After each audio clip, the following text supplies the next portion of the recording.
नमस्कार मंडळी, बळीराजा यूट्यूब चॅनलमध्ये आपल्या सर्वांचं हार्दिक स्वागत। बीड लोकसभेसाठी मागच्या 13 तारखेला मतदान प्रक्रिया पार पडलेली आहे। उमेदवारांचं भवितव्य मतपेटीमध्ये बंद झालेलं आहे। यावर्षी 2014 नंतरच 2024ला बीडच्या मतदानाचा टक्का वाढल्याचं चित्र पाहायला मिळालं। बीडमध्ये बाहेरगावी गेलेलं स्थलांतरित मतदार देखील गावी येऊन त्यांनी मतदानाचा हक्क बजावलेला आहे।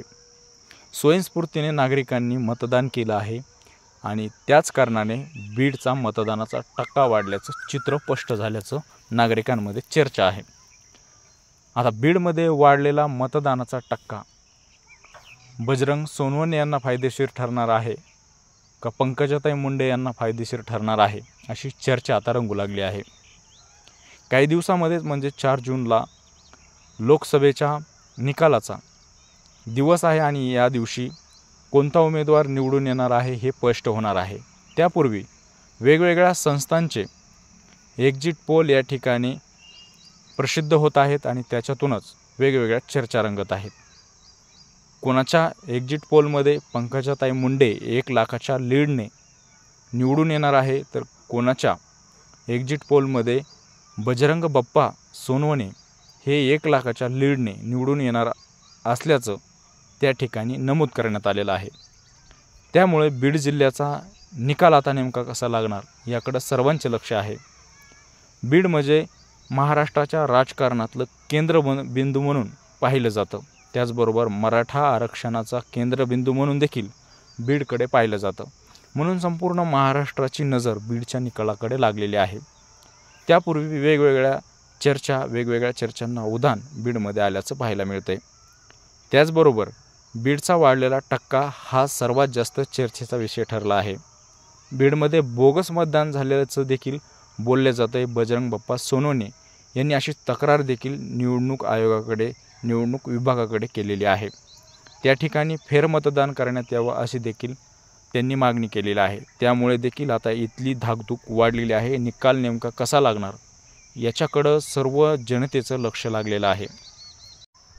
स्वातंत्र्यानंतरही बीडमध्ये अनेक प्रमुख प्रश्न प्रलंबित आहेत। बीडला अद्याप रेल्वे आलेली नाही, बीडला अद्याप विद्यापीठ झालेलं नाही, बीडमध्ये चांगला रोजगार नाही। त्यामुळे बीडमधील जे काही तरुण आहेत ते रोजगारासाठी इतर जिल्ह्यामध्ये पुण्यासारख्या, औरंगाबादसारख्या, छत्रपती संभाजीनगरसारख्या जिल्ह्यामध्ये स्थलांतर होतात आणि त्या ठिकाणी ते रोजगार मिळवतात।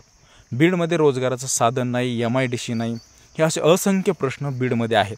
विशेष करून मराठवाड्यातला बीड जिल्हा हा दुष्काळी जिल्हा म्हणून पाहिला जातो आणि सर्वाधिक दुष्काळ बीडमध्ये होतो। असे अनेक संकट शेतकऱ्यावरती आहेत, म्हणून इथली शेती देखील समृद्ध नाही। इथला शेतकरी आत्महत्याचं पाऊल उचलतो। वर्षाला शेकडो आत्महत्या बीड जिल्ह्यामध्ये होतात। मराठवाड्यातला हा दुष्काळी जिल्हा आहे। इथे बाहेरून शेतीसाठी पाणी, जसे की नदी जोड प्रकल्प आहेत, असे प्रकल्प या ठिकाणी राबवणे गरजेचे आहे।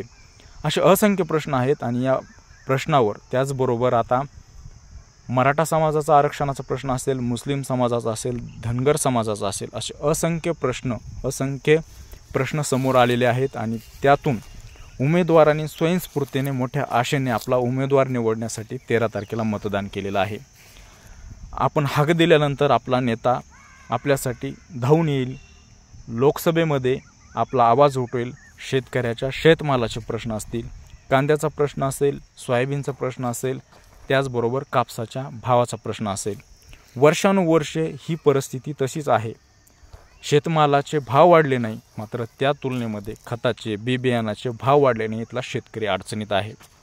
शेतकऱ्याच्या शेतमालाला चांगला भाव मिळावा हा सर्वात मोठा प्रश्न या ठिकाणी निर्माण झालेला आहे।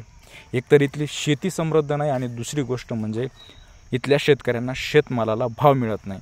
त्यामुळं शेतकऱ्यांनी असेल, सामान्य तरुणांनी असेल, बेरोजगारांनी असेल, मोठ्या आशा अपेक्षेने यावर्षी मतदान केलं आहे आणि जो कोणी उमेदवार निवडून येईल तो उमेदवार आपले प्रश्न सोडवण्यासाठी आता आवाज उठवेल अशी आशा सर्वांना वाटू लागली आहे। इथल्या शेतकऱ्यांना, इथल्या शेतमजुरांना, ऊसतोड कामगारांना आता परिवर्तनाची त्या ठिकाणी आशा लागलेली आहे। मात्र आता हे चित्र येणाऱ्या 4 तारखेला स्पष्ट होणार आहे। आपल्या तालुक्यामधून कोणत्या उमेदवाराला किती मतदान पडले असेल, आपल्या गावामध्ये कोणत्या उमेदवाराला जास्त लीड मिळण्याची शक्यता आहे, आपल्याला कोणता उमेदवार निवडून येण्याची गरज आहे, हे आमच्या कमेंट बॉक्समध्ये नक्की कळवा. आणि आमच्या असेच व्हिडिओ पाहण्यासाठी आमच्या चॅनलला शेअर, लाईक, सबस्क्राईब नक्की करा. इथंच थांबूया. जय जवान, जय किसान, जय महाराष्ट्र, जय हिंद.